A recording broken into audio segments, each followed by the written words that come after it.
becoming increasingly common to see social media posts claiming that the mRNA COVID-19 vaccines, which include those made by Pfizer and Moderna, could alter a person's DNA.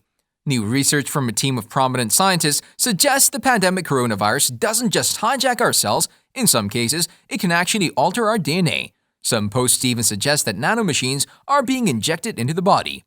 In this video, we're going to discuss, will taking the vaccine for COVID change my DNA? The video is going to be amazing, so make sure you stick to the end. Before starting the video, be sure to smash that like button and subscribe to never miss out on any of our videos. Even though we are well into the COVID-19 vaccine rollout, some people are still understandably hesitant to get vaccinated. Science moved at an unprecedented pace to develop the vaccines, and those of us who work in scientific fields often marvel at how vaccines that work so well emerged in such a short time. One persistent concern involves the mRNA vaccines developed by Pfizer, BioNTech, and Moderna.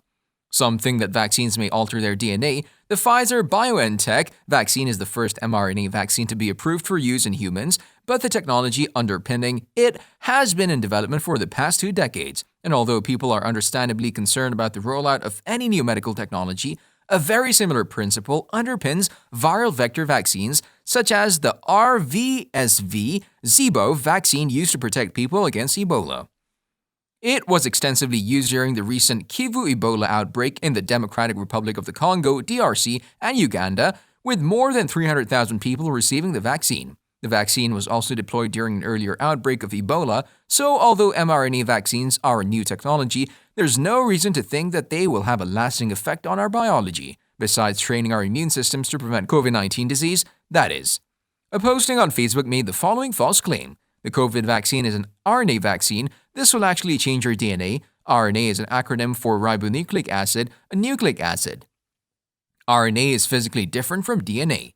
DNA contains 2 intercoiled strands, a double helix, whereas RNA only contains 1 single strand. RNA also contains 2 different bases from DNA. Its chemical constituents are different. The main function of RNA is to carry instructions about the amino acid sequences needed to make proteins from the genes, made of DNA, in the cell nucleus to the cytoplasm, where the proteins are assembled on structures called ribosomes.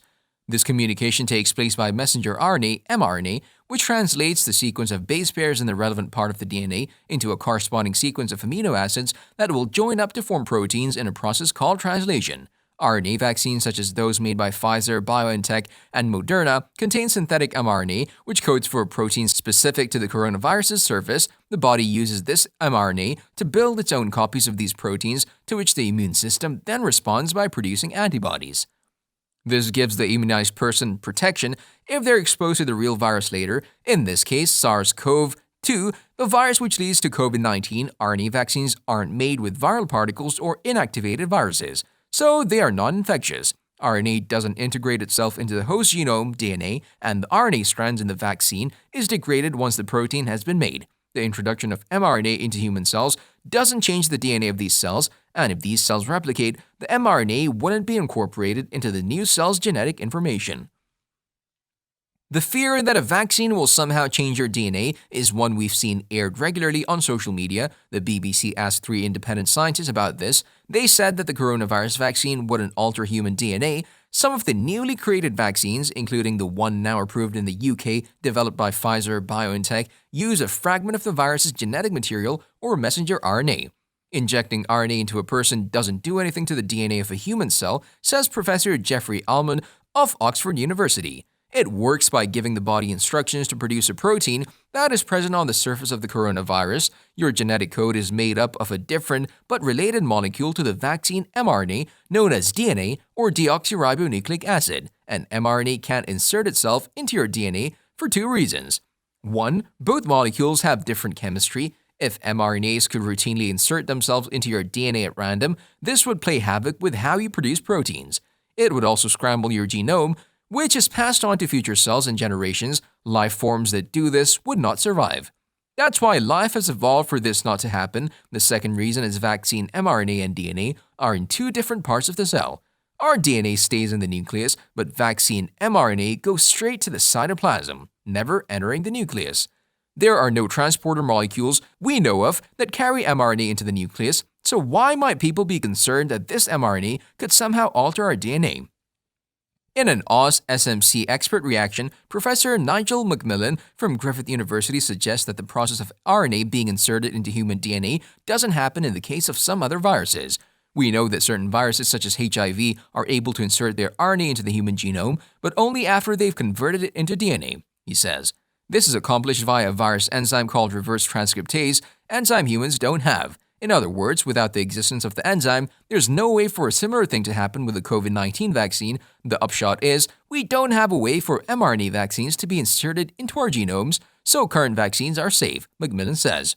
Professor Thomas Priest from the Australian National University is also confident that the COVID-19 vaccine couldn't end up spliced into the human genome. There is, at present, no evidence that it's possible for mRNA from the COVID-19 vaccines to be integrated into human DNA, he says, at least not in the sense that it would represent a significant medical problem with mRNA vaccines.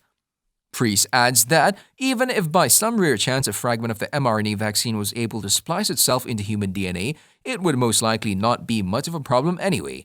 Even if such events did rarely occur, the chances of it having a detrimental effect on the individual are extremely low, he says.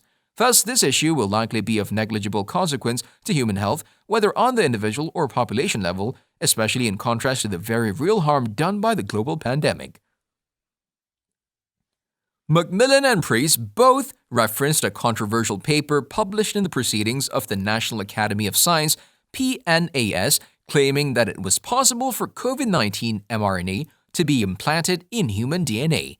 However, neither expert felt the paper stood up to rigorous scientific scrutiny. The scientific consensus is that this work is preliminary, not proven, and likely an artifact of the experimental process rather than a real finding, says Macmillan. In order for the vaccine to alter your DNA, the RNA would need to first enter the nucleus of the cell, which requires a specific enzyme or key. Next, the RNA would need to be reverse transcribed back into DNA, and then this DNA would need to be inserted into the existing DNA in the nucleus, which also requires special enzymes or keys. All of this would need to occur very quickly, as RNA is very unstable. There are some extremely rare exceptions. One is where genetic elements known as retrotransposons hijack cellular mRNA, convert it into DNA, and insert that DNA back into your genetic material. This has occurred sporadically throughout evolution, producing some ancient copies of mRNAs scattered throughout our genome to form so-called pseudogenes.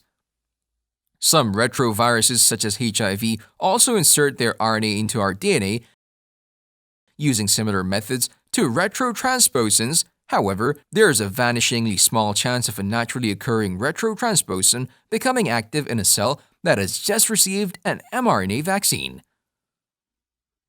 There's also a vanishingly small chance of being infected with HIV at precisely the same time as receiving the mRNA vaccine. Even if a retrotransposon were to become active or a virus such as HIV was present, the chances of it finding the COVID-19 vaccine mRNA among the tens of thousands of natural mRNAs is extremely unlikely.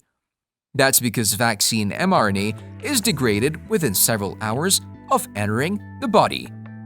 Let us know your opinion in the comment section below. This was all for today. Hope you liked the video. Don't forget to subscribe to our YouTube channel. Stay safe, and we'll be back soon with another video just for you guys. Until then, take care and be happy.